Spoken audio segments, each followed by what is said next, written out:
Nothing. They're snickering at us when we talk about these things, about Meloise Richardson voting 8 times. Right. They snicker at us. To them, fraud is just a common stance of what they want to do. It's like whatever, the means to get to the goal. They have no conscience on these things.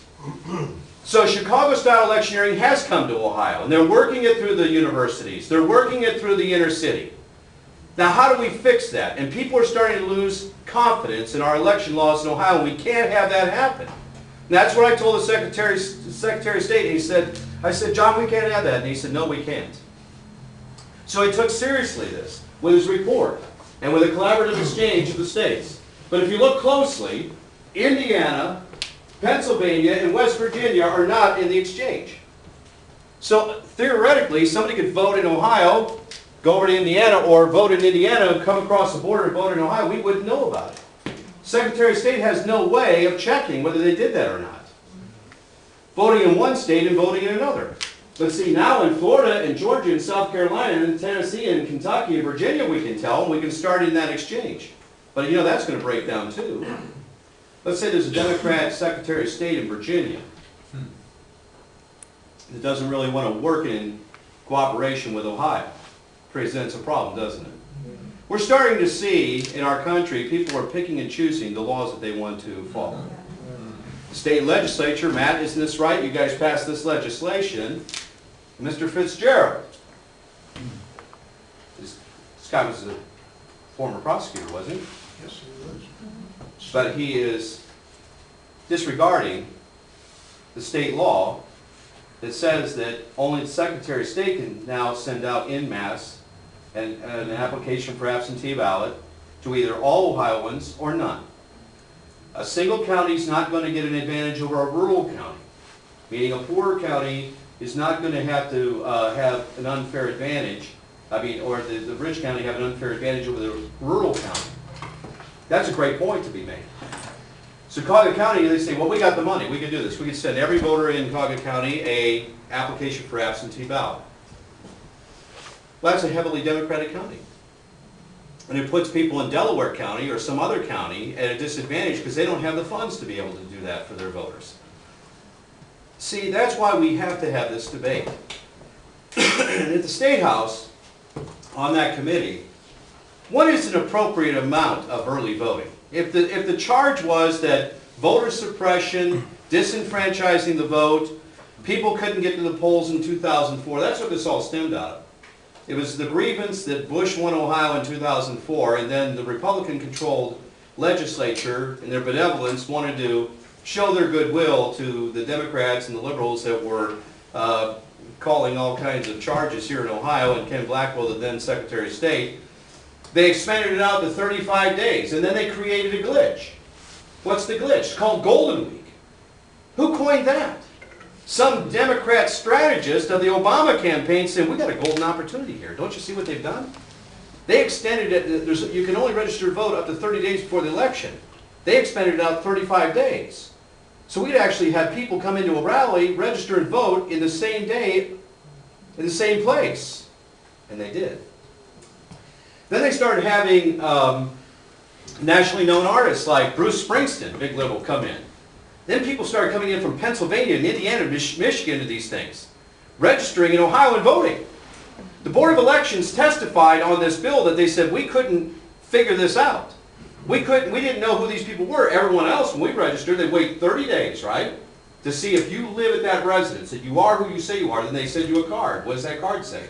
This is your local precinct, right? At George Washington Elementary School, this is where your precinct is, right? They verified the address of what you said and your identity. There was no time to do that with Golden Week with these people. We didn't know who these people were. And yet you couldn't block them from those votes being cast in 2008 and 2012. Why? Why would they do this? Well, we tried to get rid of Golden Week several times. That's why we should only vote one day. One day. Now, here's some good news. Now I got you all fired up. That's right. Fires in the belly, I love it.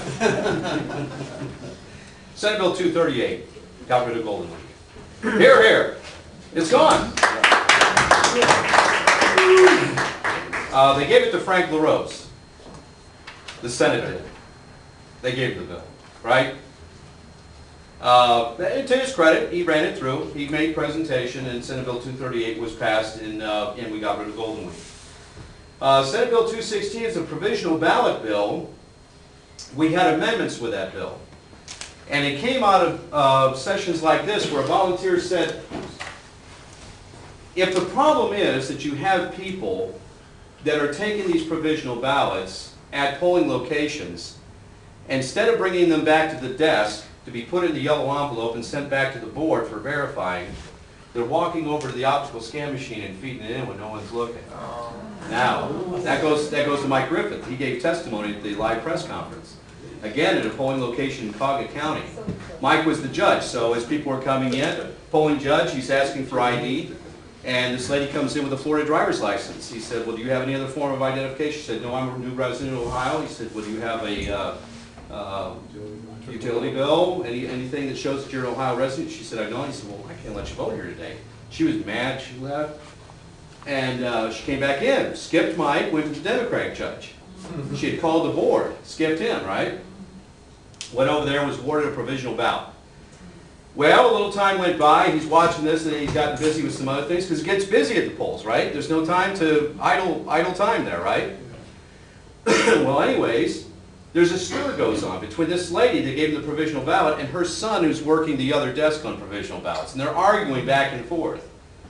Because they got an empty envelope, no woman, and a missing ballot. What happened? She took the ballot, she voted. She shouldn't have voted in Ohio. She was not a resident of the state. But that doesn't happen just one place, it happens many places.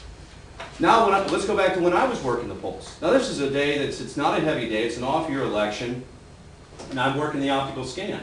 And Edna over here, she's the gal that's been there like 10 years, okay? She's like the veteran.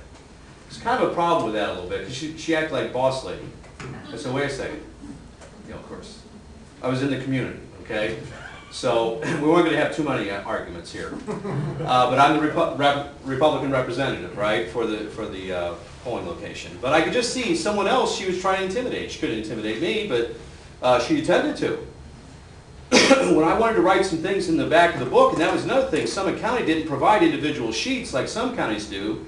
You have to write them in the back of the book. She said, well, you'll have to write it here and I'll have to sign off on it. I thought, this doesn't sound right. Because I might want to write about you. And I did. Oh! So that's when the board said, you know what, that's a great idea. I think we're going to pass out Form 450 to all of our poll workers now. I said, great idea, Josh. Because that way, if somebody sees something, they can fill it out and turn it into the board, then you know about it. There can't be this intimidation there. So here's what needs to happen. Sometimes these folks, and it's always convenient to work at your polling location, I get that, but we need to mix it up. There can't be this sense of ownership down there. You have a Republican and a Democrat working it, right? People are coming in to vote. But you can't have this sense of ownership that people that come in. And there's problems with that, and Edna there certainly was. Now to her credit, Edna really hammered people on, where's your ID? Where's your ID? All day long, right? Now I asked for the ID and it became a racial thing. Yeah. This lady wanted me written up, and I was trying to be as polite as possible. I'm a nice guy. But I was asking, well, you know, they didn't like the way I asked. Now she's asking all day long, like the sergeant, you know, where's your voter? You know, so I'm like, I didn't know she was doing that because I'm watching there, right? It's what she normally does, who knows? But what went on that day was, there was a gentleman who he was a veteran. Elderly black man who was a veteran, didn't have a driver's license, he had some other form of ID, she gave him a provisional ballot. And he wasn't in the book. We did have some problems with that because the precincts had changed.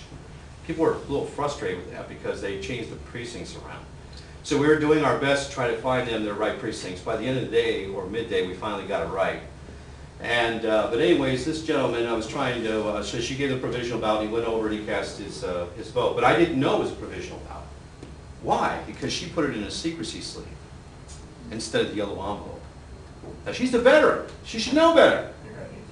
So I'm over there, and so there's two precincts. There's this machine and there's my machine. So I'm waving them over. She said, oh, stop. He's a provisional ballot. I said, Edna, how was I to know? You gave him a secrecy sleeve. So here's part of the problem with provisional ballots. Here's a guy, he's just doing what he's told to do. He's given a